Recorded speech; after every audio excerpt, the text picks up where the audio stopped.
Members of the Young Christian Climate Network have been taking it in turns to walk over 1,200 miles to Glasgow. They'll arrive the day before the 26th UN Conference of Parties on Climate Change, COP26.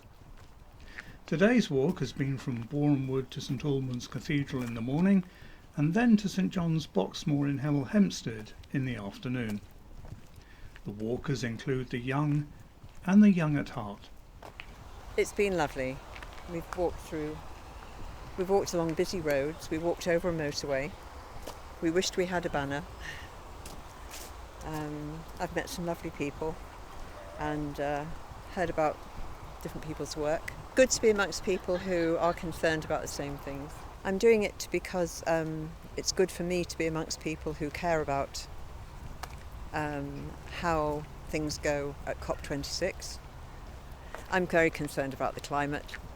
I'm very concerned about humanity, and I think we need to start working together. It's pretty strenuous, but so many different places to see, and you just follow on, and all of a sudden you're in open field and woodland, a housing estate. It's so much to see and do. And just talking to people on the way, and the reception in St Albans was amazing. Yeah, it's really important, the issue of climate change, to draw attention to it, make it seem that it doesn't go away. So I let people know that I'm doing it, invited some, and just to say, it affects everybody. Every little bit helps. What we can, but to try to keep the appeal reasonable, things that people can do without really giving up too much, but just adjusting lifestyles but saying, well, it's not something you can just put off. It gets worse and worse the longer we leave it, and it's our children and our grandchildren and their children will really suffer the effects of it. Thanks. After you.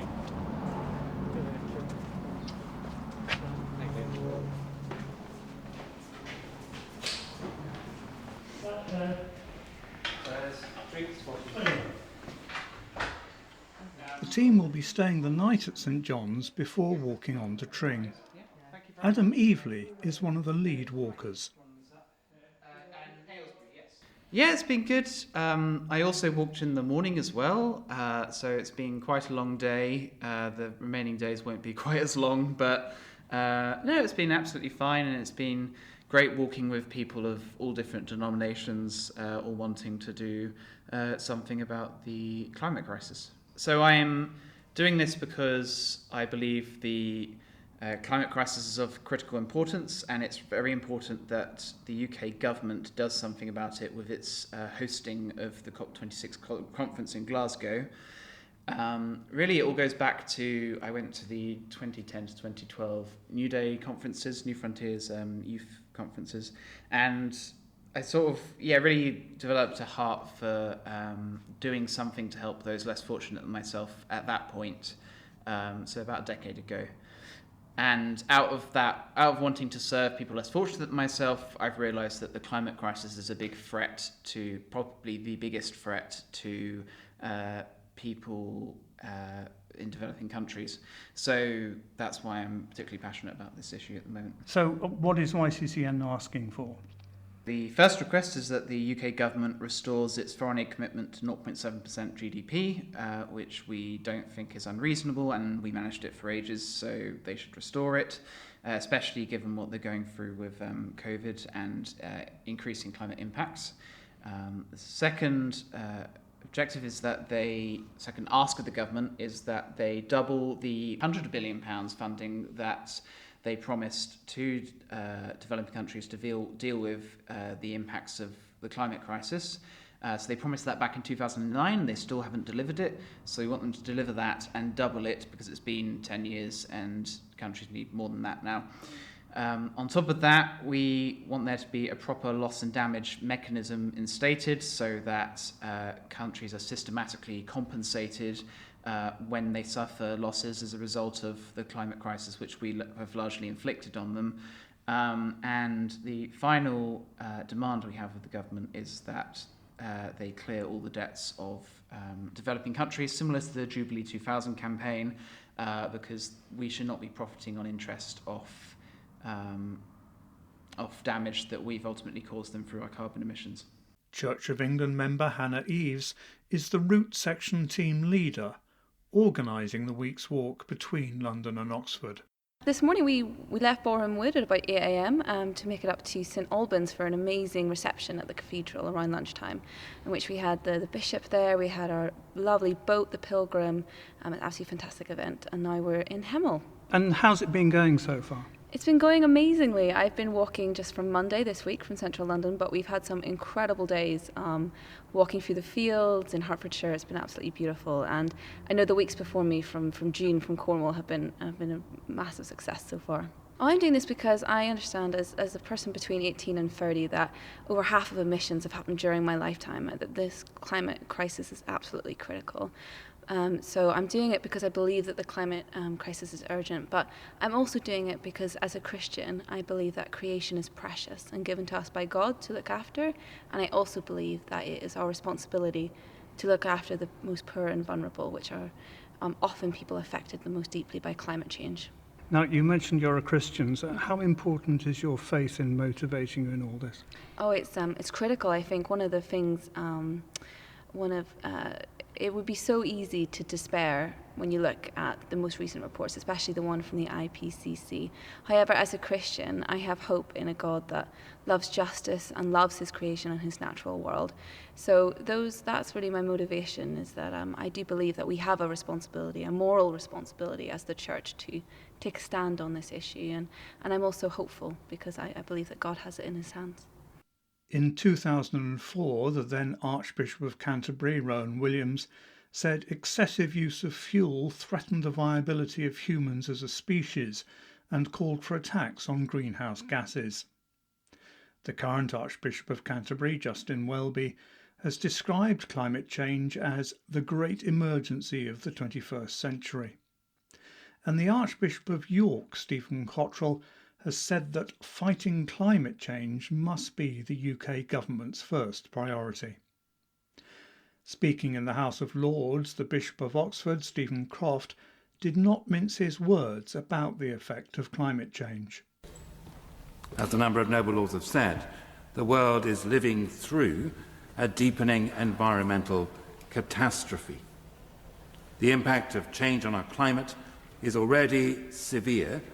It will become worse with every decade and every generation. The world is currently heading for an average global warming of 2 degrees and more by 2050. Global net carbon emissions continue to rise. The risks of unforeseen and catastrophic compound effects on the environment increase with every year. My lords, the two biblical images of hell are a burning planet, too hot to sustain life, and a rubbish dump. And we are in danger of bequeathing both to our children and grandchildren and every generation that will follow. The Church of England has a bishop for the environment.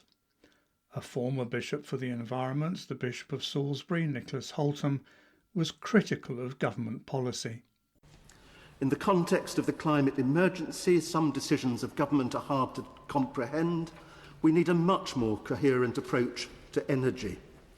The continuing subsidy of fossil fuels is now absurd and needs to end. The stimulus of renewable energy and of greater efficiency is a priority. The inability to tax aviation fuel or to find a way to limit air travel is just plain stupid. I asked a question of the noble Minister Lord Henley about the Woodhouse Colliery in Cumbria, and in answering he replied that the government continues to be committed to the Paris Agreement and referred to the request for advice from the Climate Change Committee published today. He went on to say that Cumbria County Council took the decision to grant planning permission, and it was their responsibility to consider the application in its role as Minerals Planning Authority, and the Council would have considered all the relevant material considerations, including the environmental impacts. Odd that, when about fracking at a local level, decisions can be called in by the government and resolved centrally. The current Bishop for the Environment is Graham Usher, Bishop of Norwich. I'm acutely aware of talking to other Anglicans around the Anglican Communion and having a monthly meeting at the moment with bishops from a whole variety of different countries, hearing about firsthand the impact of climate change in so many of those places, where it's resulting in ethnic conflict because of forced migration, of lower stocks to harvest, of increased sea levels and the salination of land. Climate change isn't something that's in the distance in 20, 30, 40 years' time. No, it's affecting the world's communities right now, and particularly the poorest people in the world who are the least able to mitigate or bring adaptations. Now, one thing the Church of England is doing is aiming to be carbon neutral by 2030. That's not long away. How practical do you think that is? It's an almighty challenge. The motion that went to General Synod was to reach that in 2045, and it was amended on the floor of Synod to bring it to 2030. On one level, it's totally impossible to reach there. But what that change to the motion brought about is to up the ante, to say, look, we've got to take this far more seriously and focus our minds and our attentions.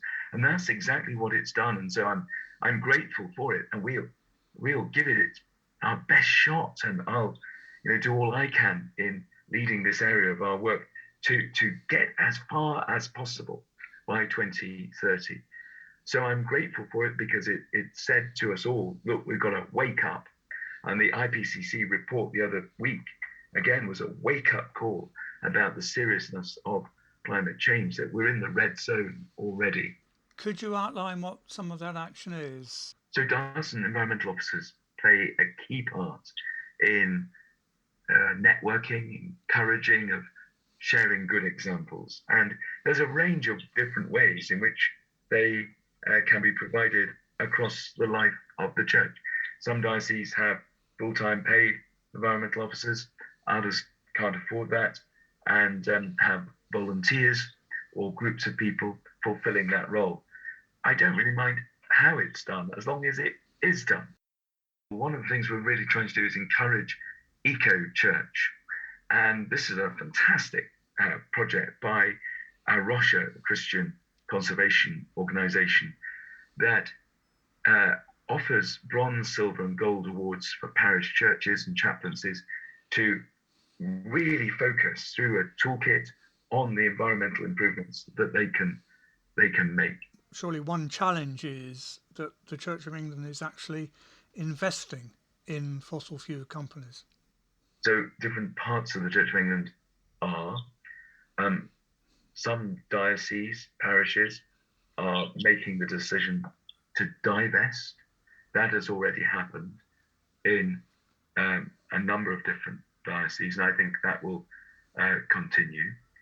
The church commissioners and the national investment bodies, that includes also the pensions fund, have the policy agreed by General Synod that they will continue to invest against very strict criteria in companies that are committed to and are working towards the Paris COP26 agreed way of moving forward by 2050. Now, obviously, this is quite an interesting approach, because the national investment bodies have investor clout and are working in a coalition with leading investors, including the Environment Agency's pension fund and other investors around the world. They can bring about change at board level, including who are board members and company policy, to force companies to come in line with the Paris Agreement. And there has been some considerable success by this investor coalition in bringing about change. And the General Synod motion agreed that if by 2023, any companies were not aligned with the Paris Agreement, we would not be investing in them. And indeed, the national investment bodies have already divested from a number of companies that are not going to reach that. And so where they can bring change, they're bringing change. What is the Church of England planning for COP26? So I've been involved for the last 6 months or so in quite a number of different areas, working with Alok Sharma, the president designate of COP26. And this is our last chance to align the world to below 1.5 degrees increase in temperature across the world. This is really our last chance.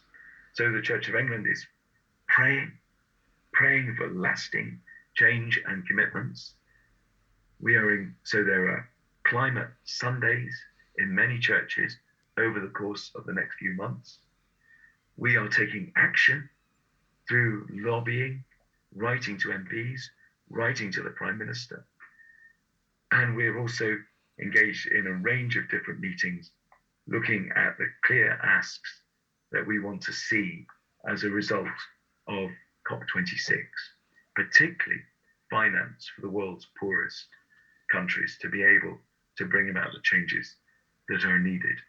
And I've also been doing some work with the Foreign Office in terms of speaking to faith leaders via British embassies in different countries to encourage faith communities in different countries around the world to pray, to campaign, to bring about change and action. Because the faith community voice is a very powerful one. And we come with humility, with stories of our sisters and brothers who are already affected by climate change. What do you think of the Young Christian Climate Network Relay Initiative? The Young Christian Climate Relay Initiative is fabulous. It started at the G7 summit in Cornwall, and they are making their way across the country to Glasgow by the end of October. And there is also a number of tributaries. There's been a tributary from Great Yarmouth across Norfolk to King's Lynn, and then we passed on the baton to the Diocese of Ely, who took it on the next stage. So there's these tributaries as well. What it's doing is galvanizing action and support, sharing information and knowledge. And young people really have a powerful and prophetic Christian voice into this whole situation. And we need to listen attentively to them. The churches have been fantastically supportive of the relay. I have to give particular shout-outs to the Church of England, who have been hosting a lot of our events. So I know particularly in Exeter, it was the environment officer there who basically ran all of our events, which is fantastic.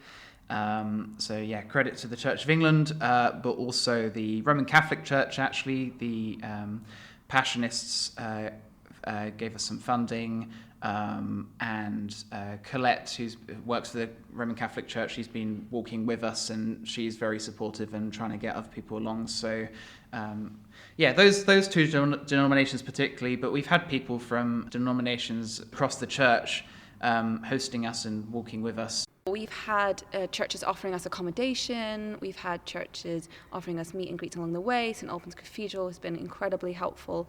And actually, I've been in so many churches and had so many conversations with vicars who are part of the Eco Church programme, who are working towards silver or gold, and are really inspired by the Arosha's work. So it's been really fun for me as part of both of those networks to see them come together and to be supported in that way. And how important do you think the backing of churches is? Oh, it's absolutely critical. I think the UK Church has an incredibly strong voice as part of civil society to call for this change, and so it's been so inspiring, even just spiritually, to spend time in prayer and in contemplation with churches as we pass through. It just feels so integral to the pilgrimage aspect of this work, and I think yeah, it has just been, that has been so lovely and so uplifting. But also practically, as the person running all the logistics behind the scenes for this week, I am so grateful for churches who've given up their floors, who've provided us with food, with that generous hospitality that really characterises the Christian faith.